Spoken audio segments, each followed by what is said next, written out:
आज भी आपने देखा लगातार जिस प्रकार से, मुझे तो बिल्कुल यकीन नहीं होता है। मुझे लगा कि पापा के जाने के बाद, मेरे पिताजी के स्वर्गवास के बाद क्या मुझको वही प्यार मिलेगा जैसे लोग उनको सुनने आते थे, उनको देखने आते थे, उनको आशीर्वाद देने आते थे। पर पिछले लगभग 1 महीने से मैं चुनावी प्रचार में व्यस्त हूँ और कहीं पे भी मुझे निराशा नहीं मिली। जितना प्यार लोग मेरे पिताजी को, पापा को करते थे, उससे उतना ही, अब मैं बोलूँगा उससे कहीं ज़्यादा प्यार वो उनके बेटे को कर रहे हैं। और जो लोग ये सोचते थे कि जोगी जी की पार्टी अनाथ हो गई है, ख़त्म हो चुकी है, उनका भ्रम छत्तीसगढ़ की जो जनता है वो धीरे धीरे दूर कर रही है और चुनाव तक पूरी तरह दूर कर देगी। आपने छत्तीसगढ़ियों को ही नौकरी देने की बात की है, यदि सरकार बनती है तो इसमें किस तरह से पूरे मापदंड होंगे? देखिए, आप देखेंगे अन्य राज्यों में, आंध्र प्रदेश में तो 100% आरक्षण का प्रावधान कर रखा है। महाराष्ट्र में, उड़ीसा में लैंग्वेज के आधार पर प्रावधान किया गया है। तो हम लोग भी, हमने बाकी प्रदेशों का कानून स्टडी किया है और जब इतना कुछ हम लोग छत्तीसगढ़ की धरती लोगों को दे रही है तो क्या इतनी भी अपेक्षा नहीं करें कि उसके जो लड़के हैं, लड़कियां हैं, उनको नौकरी तक ना मिले?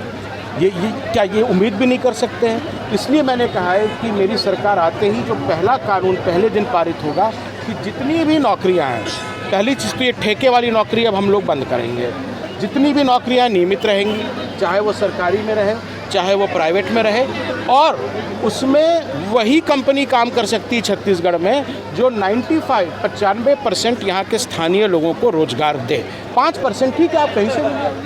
क्या आज माना जाए कि आज के बाद ऋचा जोगी जी अब कलतरा विधानसभा की प्रत्याशी हैं? प्रत्याशी कौन रहेगा ये तो मैं भी नहीं जानता, क्योंकि हमारा आला कमान जो है वो दिल्ली में नहीं बैठा है, कि दिल्ली में कोई या लखनऊ में नहीं बैठा है। ये लिस्ट जो है अकलतरा की, जो प्रत्याशी की सूची है, वो अकलतरा वाले तो तय करेंगे। उन्हें ऋचा जोगी चाहिए या कोई और चाहिए, या वो यहाँ के लोग, यहाँ के कार्यकर्ता तय करेंगे। और इसलिए आज सम्मेलन रखा गया जिसमें सबने अपनी अपनी बातें रखी।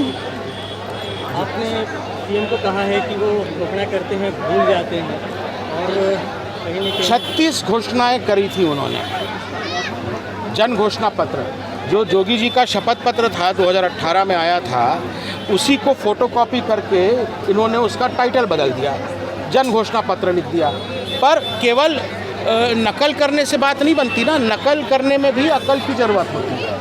और इनको तो गजनी के आमिर खान वाली बीमारी हो गई है। घोषणा करते हैं और 15 मिनट बाद पूछो तो भूल जाते हैं। 36 में केवल एक बात 2500 रुपया धान लेने की पूरी की है, बाकी सारी बातें से मुकर गए। शराबबंदी का बोला था, गंगा जल की कसम खा के शराबबंदी का बोला था, पूरे प्रदेश को शराब मंडी बना दिया। और अब उनके मंत्री कहते हैं, वो सरकार कहती कि यहाँ तो संभव ही नहीं है।